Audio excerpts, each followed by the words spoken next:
In this section, we're going to be looking at Russia, the land of the Tsars. Our learning objectives are to explain how Russia became a giant nation under the rule of the Tsars, and to explain how the Romanovs' treatment of their subjects went through a cycle of reform and repression. So, looking at the formation of this giant colossus, Russia, the land of the Tsars.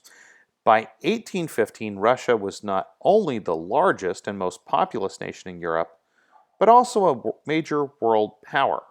Since the 1600s, explorers had pushed the Russian frontier eastward toward Siberia and the Pacific Ocean. Peter the Great and Catherine the Great had added lands along the Baltic and Black Seas. In the 1800s, the Tsars had expanded into Central Asia.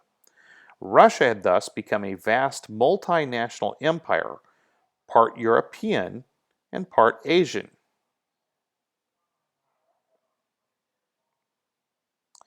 The Russian Colossus. Other European countries looked on Russia, the Russian Colossus, with a mixture of wonder and misgiving. It had vast natural resources. Its vast size gave it global interest and influence. Western Europeans disliked its autocratic government and feared its expansionist ambitions. Despite the westernization efforts of Peter and Catherine, the empire had failed to industrialize. By the 1800s, the Tsars realized the need to modernize, but resisted reforms that would weaken their power. Russia's social structure. One of the obstacles to Russia's modernization was its rigid social structure. A small group of noble landowners dominated society, and they rejected any change that would threaten their privileges. The majority of Russians were serfs or peasants who were bound to the land and to their masters.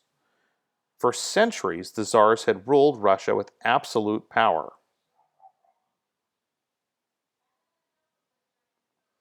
Alexander II came to the throne in 1855 during the Crimean War. His reign represents the pattern of reform and repression used by his father and grandfather, Alexander I and Nicholas I. The Crimean War, which ended in a Russian defeat, revealed the country's backwardness. Russia only had a few miles of railroads, and the military was hopelessly inefficient. Alexander II finally agreed to reforms, and in 1861 he issued a royal decree requiring emancipation or the freeing of the serfs.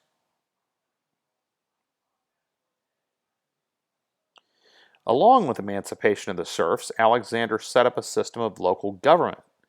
Elected assemblies, called zemstvos, were made responsible for matters such as road repair, schools, and agriculture.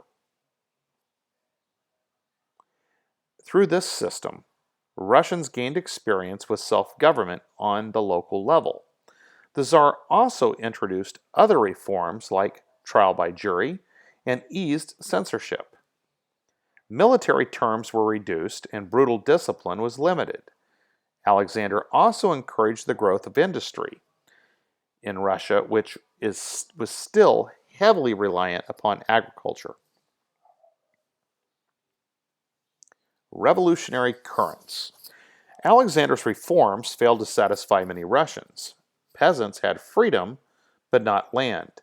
Liberals wanted a constitution and an elected legislature. Radicals, who had adopted many of the ideas from the West, demanded even more revolutionary changes. In the meantime, the Tsar moved away from reform and toward repression.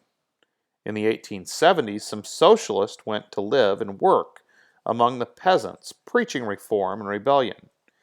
These efforts failed, and combined with further government repression, sparked anger amongst the radicals. Some turned to terrorism, and on March 13, 1881, terrorists assassinated Alexander II. Alexander III responded to his father's assassination by reviving the harsh methods of Nicholas I. To wipe out liberals and revolutionaries, he increased the power of the secret police, restored strict censorship, and exiled critics to Siberia. The Tsar also launched a program of Russification, aimed at suppressing the cultures of non-Russian peoples within the empire. Alexander I insisted on one language, Russian, and one church, the Russian Orthodox Church. Poles, Ukrainians, Finns, Armenians, Muslims, Jews, and many others suffered persecution.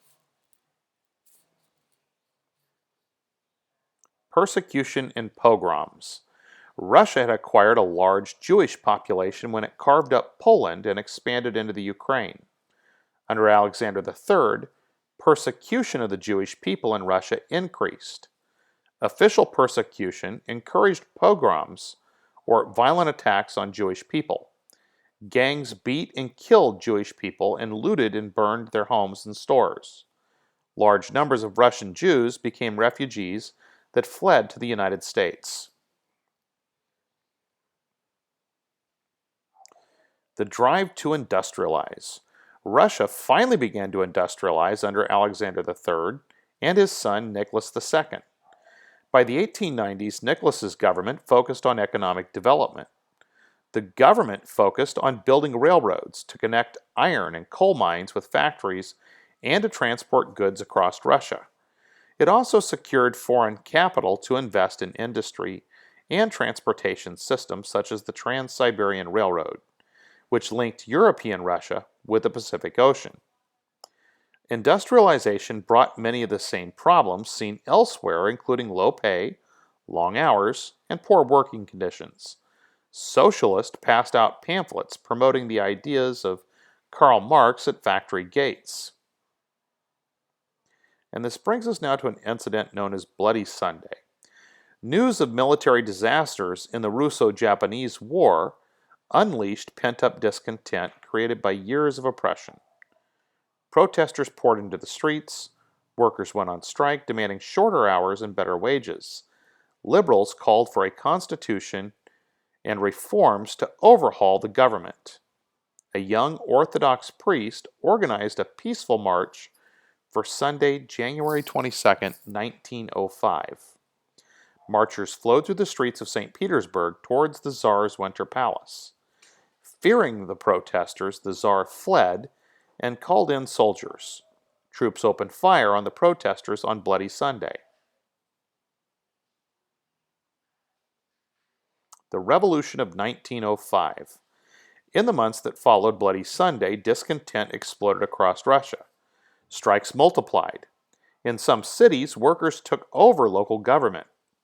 In rural areas, peasants demanded land. Nationalists called for autonomy or self-rule. Terrorists targeted officials, and some were viewed as heroes. Nicholas was eventually forced to make sweeping reforms.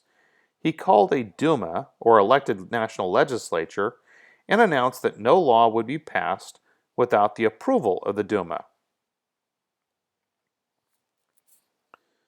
The reforms satisfied moderates, leaving socialists isolated.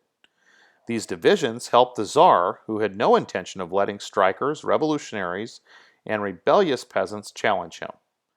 In 1906, the first Duma met, but the Tsar quickly dissolved it when leaders criticized the government. He appointed a new prime minister, Peter Stolypin. Arrests, pogroms, and executions followed as the conservative Stolypin sought to restore order. Eventually, Stolypin pushed through some reforms, but simmering unrest continued.